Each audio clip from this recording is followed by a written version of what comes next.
Welcome back to another episode of Katawa Shoujo. It's been way too long. I don't know how to set up my lighting. I don't think this is the first time we're doing this with the new setup. I think I did the new setup. I think I recorded with it the day I set it up. It's still a little disorganized. I haven't had a lot of time here back at home, so that's why the lack of episodes and things have been going on. June 24th was 3 weeks ago. So, I'm sorry for the lack of content and for the lack of quality, obviously. I moved my monitors. I've switched them around because this is the bigger one, and the thing I set up kind of made it so I'm looking up instead of having to look down at my monitors all the time. It was supposed to be an improve. I was supposed to improve my setup. I don't know what the I don't know what the word is for it. It's supposed to be a improvement. That's the one.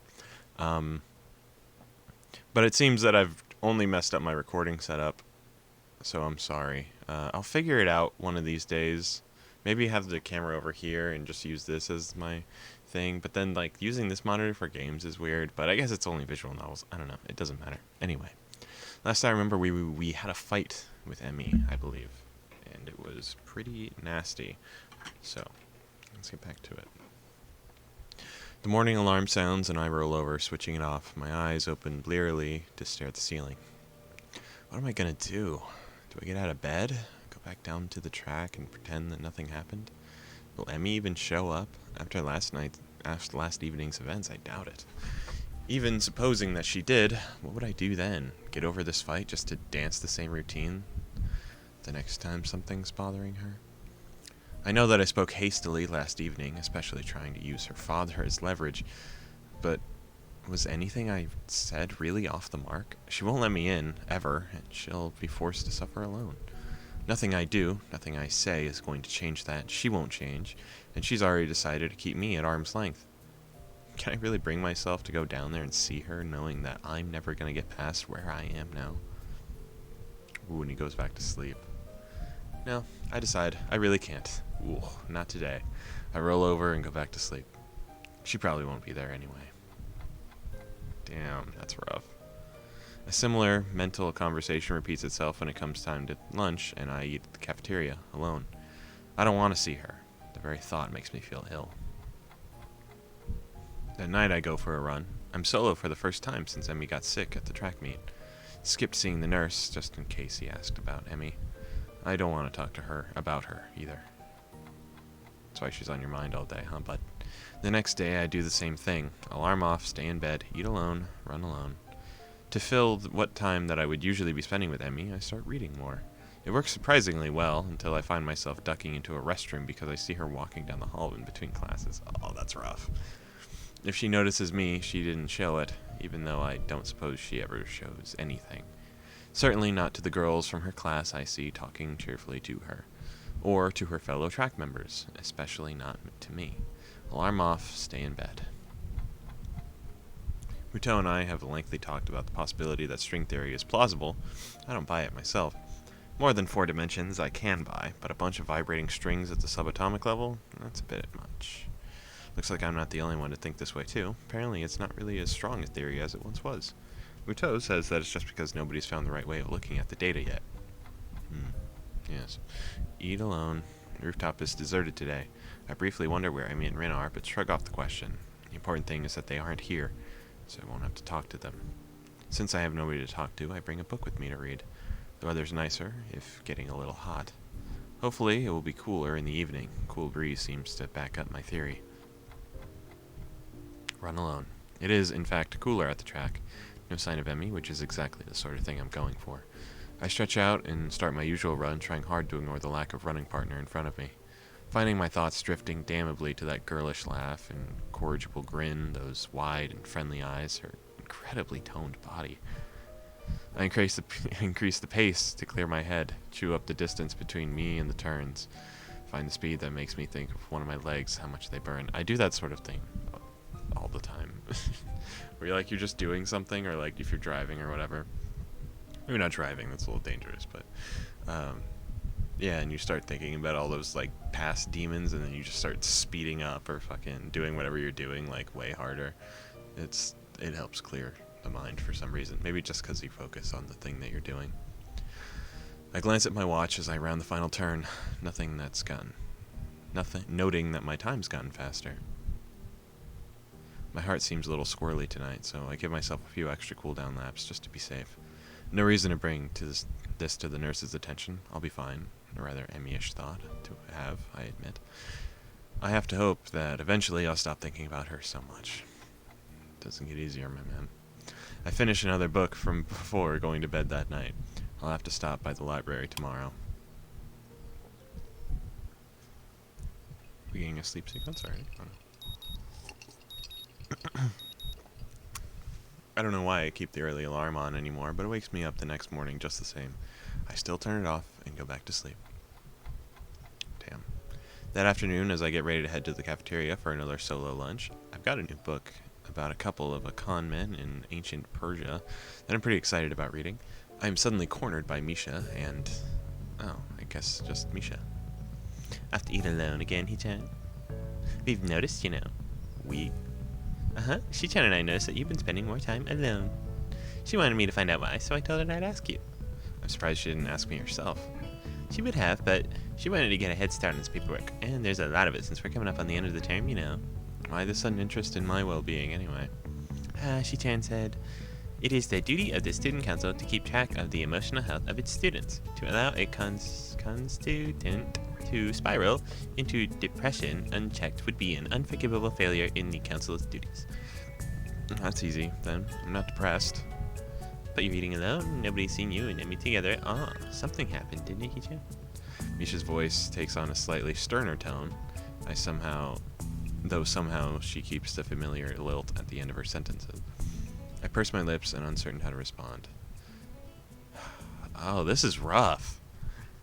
Because you can downplay the issue, but it makes it sound like you don't care.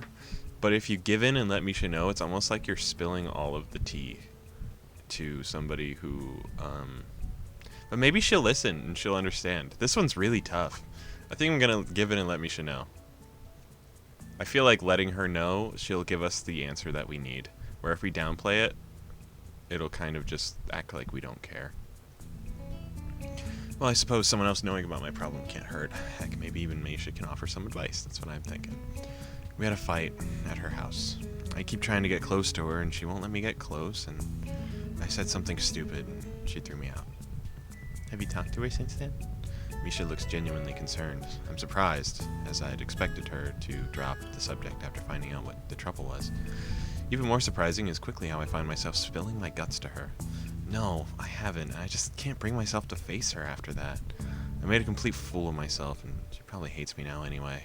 Especially since I haven't seen her since then. You're pretty slow, Hichan. That doesn't sound like advice.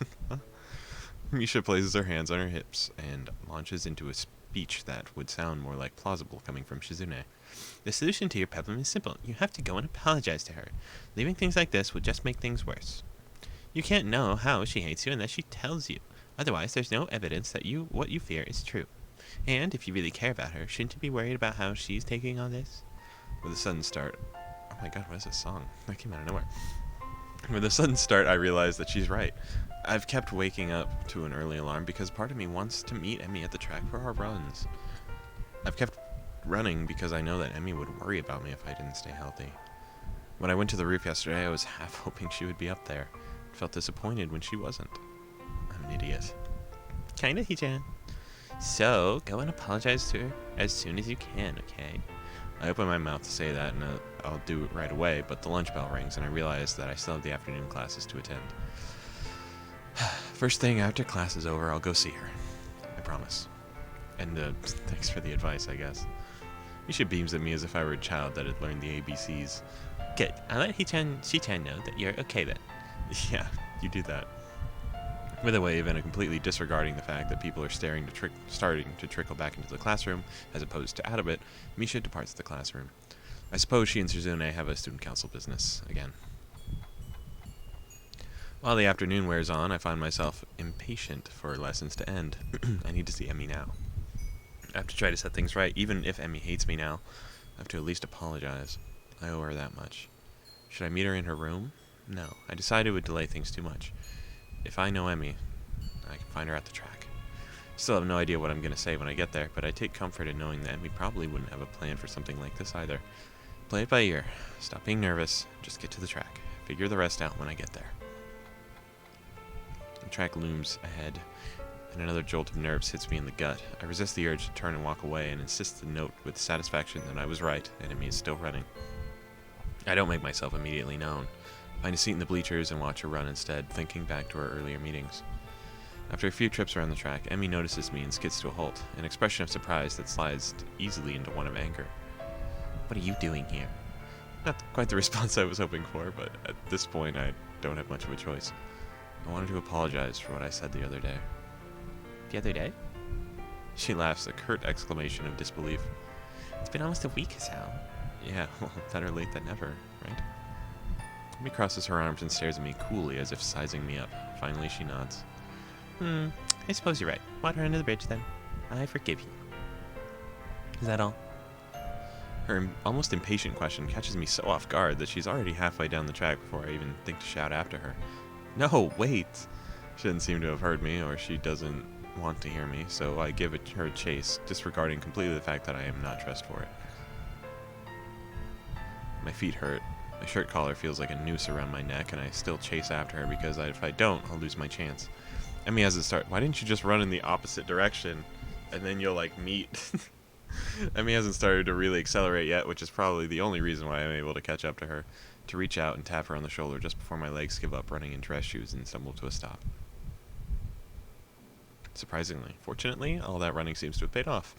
I'm short of breath, yes, but at least my heart isn't actively trying to force its way out of my rib cage. My touch on her shoulder has stopped Emmy. While there is a flash of concern when she sees me catching my breath, it seems that she has a good idea of what I'm capable of, too. The concern is short-lived. What? She seems so irritated by my being still there that I suppose I've lost my nerve, almost. But I've lost my nerve enough. I need to explain myself. I can't just let the matter rest. Emmy folds her arms and bounces on one blade on the ground, an approximation of tapping her foot impatiently.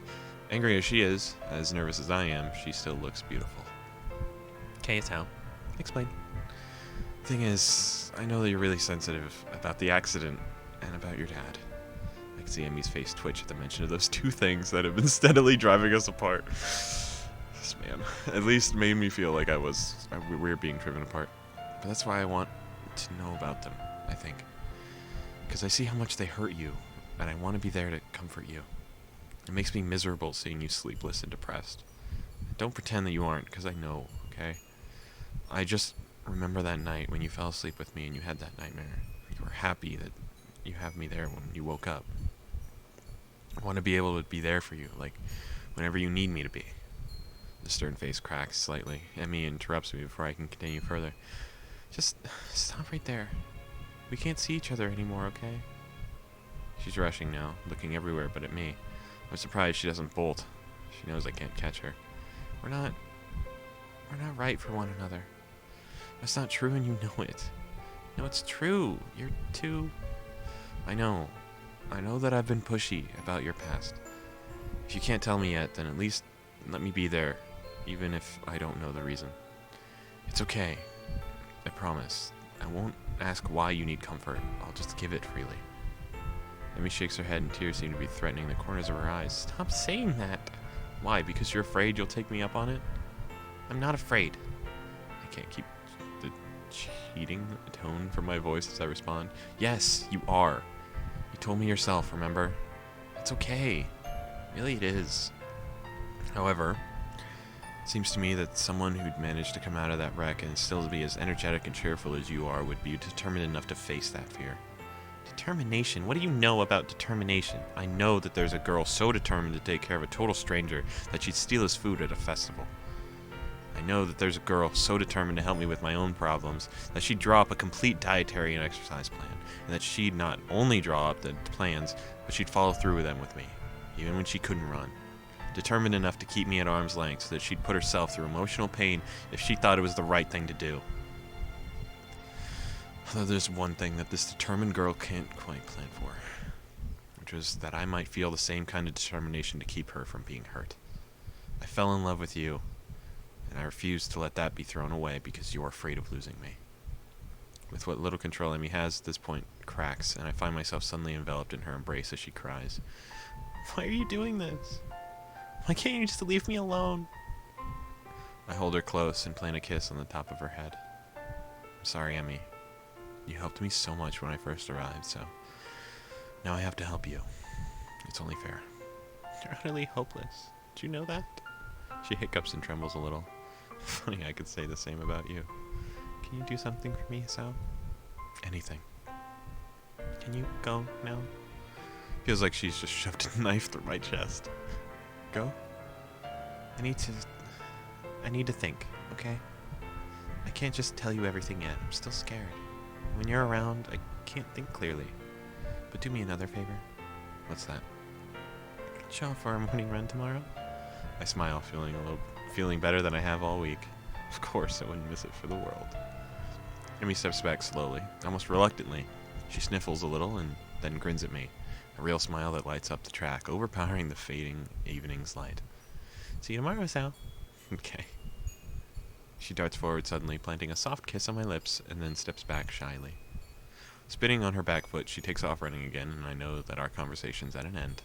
My lips tingle with the warmth of that brief kiss, and the memories of other, longer kisses. I walk back to my room with a spring in my step. Tomorrow, when my alarm goes off, I'll get up. Yes, dude.